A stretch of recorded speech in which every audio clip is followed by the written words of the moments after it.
Immigration insuffisante, flambée de l'immobilier, montée des populismes et offensives chinoises en Europe centrale et orientale.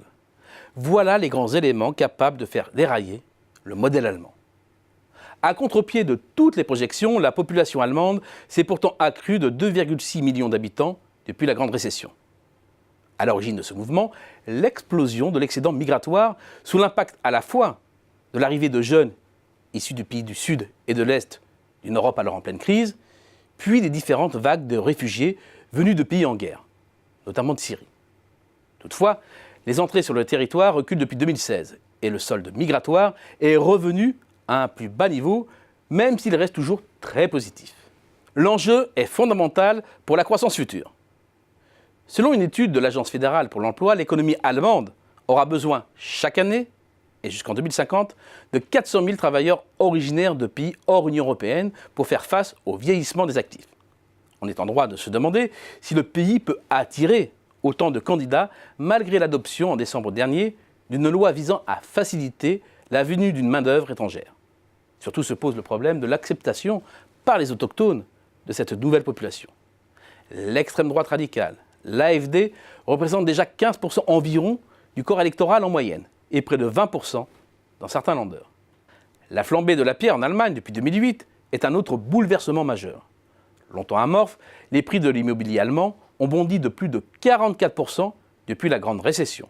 Un peu comme partout en Europe, le marché résidentiel a bénéficié de conditions de financement exceptionnelles, auxquelles s'est ajouté l'appétit des investisseurs étrangers pour ce marché jugé sous-évalué et la pression de la demande avec l'arrivée de grandes vagues migratoires. Les loyers ne sont pas en reste. En une décennie, ceux des grandes villes ont augmenté d'un tiers en moyenne, de 40% dans des villes comme Stuttgart et Munich, et même jusqu'à 100% à Berlin. Ce n'est pas tant le risque de l'explosion d'une bulle immobilière qui doit inquiéter. Après tout, même en ébullition, les prix en Allemagne n'ont fait que converger vers la norme des pays les plus avancés. Et le taux d'endettement des ménages allemands s'est réduit ces dernières années pour se situer sous la moyenne de la zone euro. Ce qui doit inquiéter en revanche, c'est la rupture implicite d'une partie du pacte social. Modération salariale contre encadrement de l'évolution du coût du logement. Il ne faut pas se laisser abuser par les hausses des rémunérations obtenues par des grands syndicats allemands comme IG Metall dans la métallurgie ou de Verdi dans les services, car cela concerne de moins en moins de salariés. Seul 1 sur 2 est désormais couvert par un accord de branche ou d'entreprise. Un chiffre en recul de 19 points ces 19 dernières années.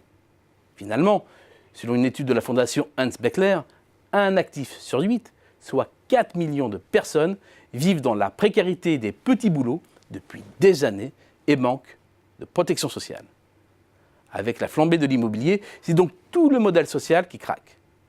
Avec la montée du populisme et l'offensive chinoise en Europe de l'Est, c'est l'ADN même de l'économie de bazar qui est attaqué.